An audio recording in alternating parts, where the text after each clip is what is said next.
Amis de la plume et du papier, bonjour et bienvenue dans cette revue de presse supposée fermeture des moulins sur toute l'étendue du territoire national. La décision de la Cour africaine des droits de l'homme et des peuples au sujet des communales, fermeture d'églises et lieux de culte en cadre de la gouvernance et talons. Voilà autant de titres à lire à la une des journaux béninois parus ce lundi 20 avril 2020. Mais avant le développement, allons à la découverte du quotidien Le Béninois Libéré, qui est le journal à l'honneur ce jour sur GS et Communication. Lutte contre le coronavirus, l'hommage de Eric Zossou au corps médical. C'est ce qui est écrit en surmanchette du journal à l'honneur ce jour sur GS et Communication.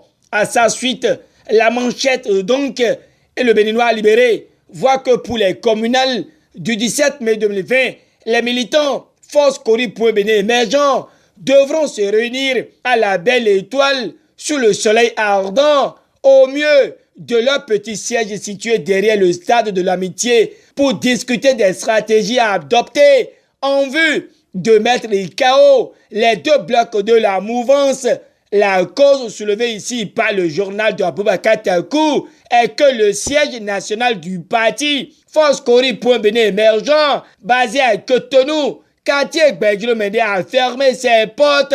Le propriétaire de l'immeuble, le notaire à Tchadé, actuellement en difficulté, a écrit et revendiqué ses arriérés de loyer s'élevant à des millions. Le Béninois Libéré expose que se réclamant de l'obédience de l'ex-président d'honneur du parti, il ne se voit plus laisser son immeuble à la FCBE, dirigé par ses actuels responsables. Or, il se fait que le propriétaire de l'immeuble est aujourd'hui sous le contrôle presque illégal des hommes se réclamant de cette même obédience de l'ex-président d'honneur. Donc, suivant le Béninois Libéré, le cas Humpé, Yarou et les autres n'a plus d'intérêt à s'engager dans les frais de location d'un immeuble fut-il siège national du parti, mais occupé par des contestataires.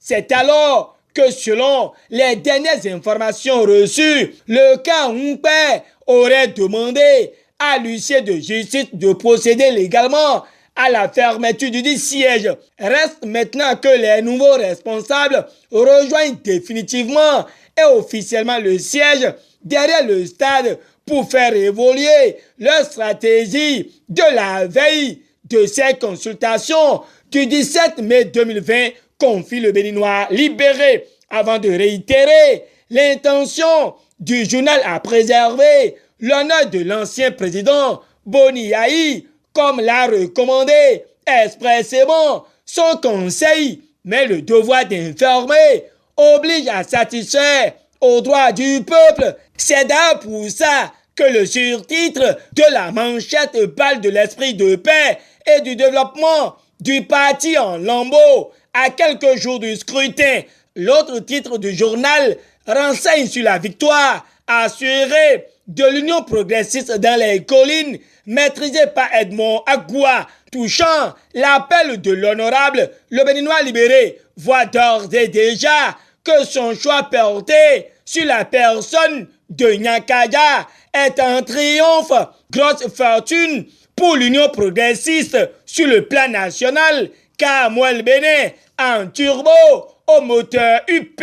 Pour le Béninois Libéré, le bloc républicain fera une fièvre à 90 degrés et Bio Tchané est appelé à détourner tout le stock de chloroquine de la centrale d'achat des médicaments essentiels Kamé. C'est avec les informations relatives au Covid-19 où Wadaï et Humpé ont réceptionné des équipements de laboratoire, sans oublier la solidarité qui s'élève à 1,412 606 000 francs CFA que le Béninois Libéré intervient, en tout cas face à cette pandémie, et le cesse, le tout associé au confinement. Angela Peïdja préconise l'abstinence, signale le Béninois Libéré pour finir.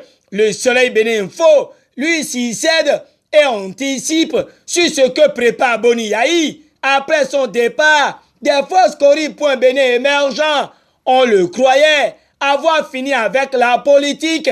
Erreur, s'exclame le journal de Hervé Alade, rassurant qu'il n'en est rien par rapport à la supposée fermeture des moulins à maïs au Bénin. Le Soleil Bénin Info pense que l'auteur de ce grossier montage doit être recherché et puni par la justice.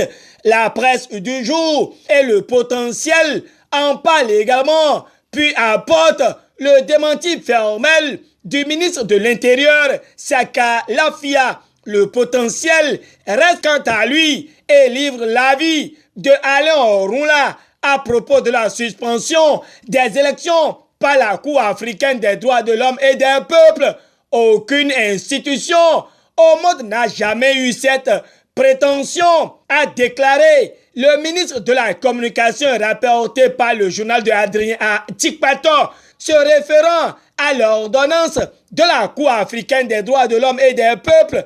L'Afrique en marche voit que à Javon connaît le droit mieux que ses bourreaux, colporteurs de la ruse.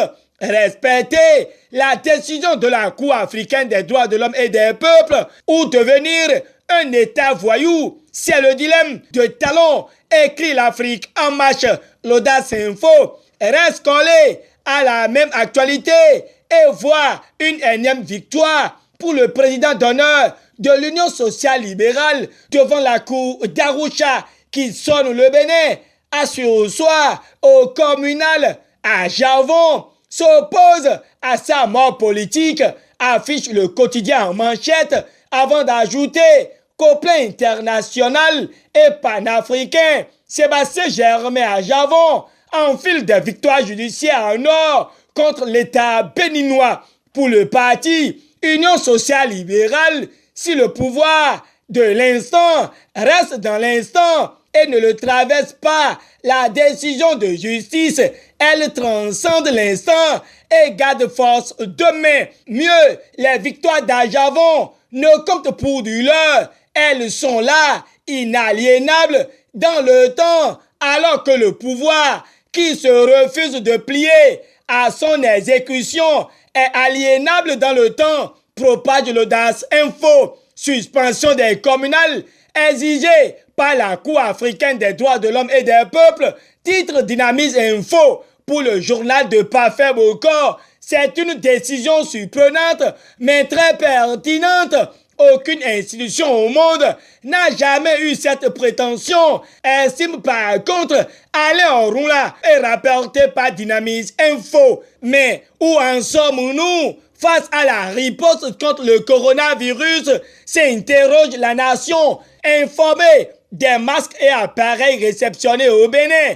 La menace est toujours là, selon Benjamin Rumpati, et relayé par Dynamise Info. La cime de l'info à son tour précise que la lutte contre la propagation du Covid-19 au Bénin, le gouvernement maintient la fermeture des lieux publics jusqu'au 10 mai 2020. Toujours face à la riposte, le journal de Isaka Kochoni dévoile l'opinion de Bertin Foyon du groupe Stigma Task Force qui explique et propose des démarches au gouvernement. Dans son élan, Bertin Foyon invite le gouvernement à intensifier les mesures avant de passer le témoin au challenge. La cime de l'info livre les réserves du syndicaliste Alessandre Adinan sur la création de l'Agence nationale pour la prestation aux établissements scolaires et privés communal à Boycon. Ça se complique pour Armand Gansé, nous apprend le challenge pendant que Gégé Lapino, deuxième titulaire sur la liste UDBN à Godomé pour les communales de 2020, est vu comme un choix judicieux pour le triomphe du parti à l'actif de Claudine Afiavi Prudencio et l'état-major. Romulus Bioku est vu, lui, comme une chance pour le bloc républicain. Étal National Info. Avec l'encadre de la gouvernance Talon, les journaux tels le Télégramme, National Info, le Grand Quotidien donne divers avis. secteur par secteur, des ministres intervenant, notamment dans la promotion de l'emploi, le domaine numérique et touristique. La nation revient une fois encore dans cette revue de presse et descend à l'Assemblée nationale où 3 dossiers d'extrême urgence seront en plénière ce lundi. Un jeune élève de la classe de 3e s'est suicidé à Sogboroué ce jeudi 16 avril 2020. C'est sur cette triste note de la cime de l'info que se referme cette revue de presse que je vous remercie d'avoir suivi. D'ici à là, portez-vous bien, bonne journée et très bon début de semaine à tous et à chacun. Au revoir et à demain pour un autre rendez-vous plus fructueux.